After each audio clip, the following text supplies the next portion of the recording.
नक्कीच फूड कोर्टमध्ये आपले स्वागत आहे। कारले कडू असतात, पण ही आरोग्यदायी फळभाजी आहे।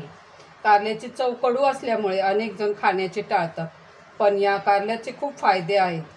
कारल्याचे फायदे जर जाणून घेतले तर दररोज कारलं खाण्यास नक्कीच सुरुवात करा। होते, डायबिटीजसाठी उत्तम, कोलेस्ट्रॉल कमी होते, त्वचा निरोगी राहते, केसांसाठी फायदेशीर, वजन नियंत्रणात राहते। अशा या आरोग्यदायी आणि पौष्टिकतेने भरपूर असलेल्या कारल्याची भाजी बनवणार आहोत। सोबत कारले होऊ नये म्हणून सुद्धा सांगणार आहे। चला तर मग रेसिपीला सुरुवात करूया। मी पाव किलो कारली घेतली, अशी बारीक चिरून घेतलेली आहे। मीडियम साईजचे कांदे कापलेले आहेत, बारीक चिरलेले। तेल, अर्धा छोटा चमचा हळद आहे, अर्धा छोटा चमचा गरम मसाला, 1 चमचा काश्मीरी लाल मिरची पावडर, चवीनुसार मीठ, 1 लिंबाचा चमचा गूळ आहे। इथे 7-8 पाकळ्या लसणाच्या, थोडीशी कोथिंबीर, 3 हिरव्या मिरच्या आणि आलं यांची जाडसर भरड आहे, 1 चमचा मोहरी, 1 चमचा जिरे, लहानसा टोमॅटो बारीक चिरलेला, 2 ते 3 चमचे शेंगदाण्याचा कढीपत्ता। कारल्याचा कडवटपणा कमी होण्यासाठी त्यामध्ये मी मीठ टाकते। मीठ टाकले, सगळं कालवून घ्यायचं, त्यामध्ये मीठ चांगलं लागलं पाहिजे। अर्धा तास झाकून ठेवायचं। मिक्स करून घेतलं, आता आपण झाकून ठेवूया अर्धा तास। अर्धा तास झाला, भाजी आपण मीठ लावून ठेवलं होतं, या भाजीला आता पाणी सुटलंय, तुम्ही बघू शकता। हे बघा, ही भाजी आपण पिळून घ्यायची, पाणी निघेल तेवढं गाळायचं।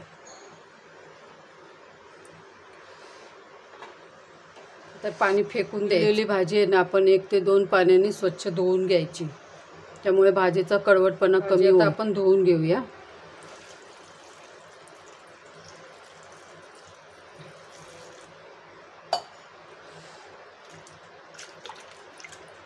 दोन पाण्याने धुवून काढायची। पाणी काढते, भाजी 2 पाण्याने धुवून घेतली, त्यामुळे काय झालं, लावलेलं मीठ सुद्धा निघून गेलं आणि भाजीचा कडवटपणा देखील दूर होईल। आपण भाजी करायला सुरुवात करूया। कढई गॅसवर गरम करायला ठेवली, आता त्यामध्ये मी 3 चमचे तेल टाकते। चांगलं तापलंय, त्यामध्ये आता मी मोहरी टाकते, जिरे टाकूया, कांदा टाकूया, गॅस लो टू मीडियम फ्लेमवर ठेवूया, लालसर होईपर्यंत परतून घ्यायचा। लाल त्यामध्ये आता आपण हिरवा ठेचा टाकूया, परतून घ्यायचं आहे। आल्याचा कडवटपणा कमी करण्यासाठी मी पहिल्यांदा सुरुवातीला तुम्हाला एक टिप सांगितली, आता भाजी करता करता पुढे तुम्हाला आणखी 2 टिप्स सांगणार आहे। व्हिडिओ पूर्ण पहा। परतून झाले, त्यामध्ये आता टोमॅटो टाकूया,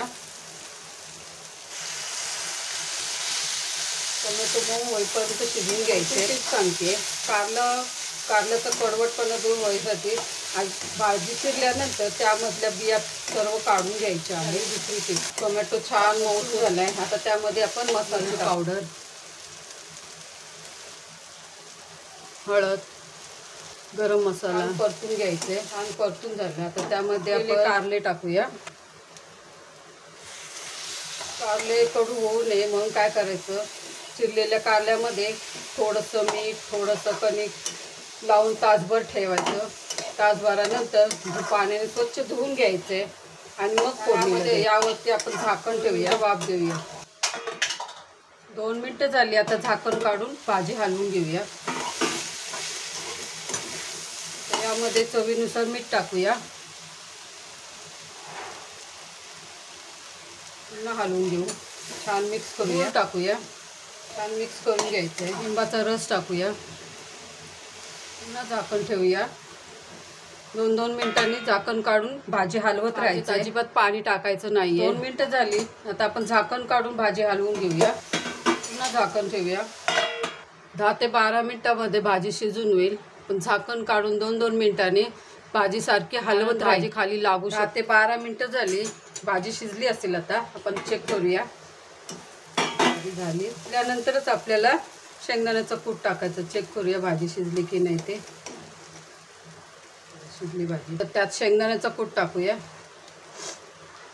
छान मिक्स करून घ्यायची। 2 मिनिटं परतून घ्यायचं। शेंगदाणे तर भाजले आहे जास्त, शेंगदाणे छान मिक्स झालं, किती सुंदर आलाय बघू शकता। मला जर ही रेसिपी आवडली असेल की या पद्धतीने भाजी करून बघा आणि मला कळवा कशी झाली ती। आणि हो, माझ्या रेसिपीज जर तुम्हाला आवडत असतील तर कोड सर्च करा आणि यूट्यूबवरती माझ्या रेसिपीज नक्की बघा। 2 मिनिटं झाली, मी गॅस घालवते आणि डिशमध्ये सर्व करते। मला जर माझी रेसिपी आवडली असेल तर प्लीज माझ्या चॅनलला लाईक करा, शेअर करा आणि सबस्क्राइब करा आणि हो क्लिक करायला विसरू नका। या पद्धतीने नक्की करून बघा भाजी, ते चवीला। ही भाजी ना आंबट गोड होणार आहे. तयार झाली कारल्याची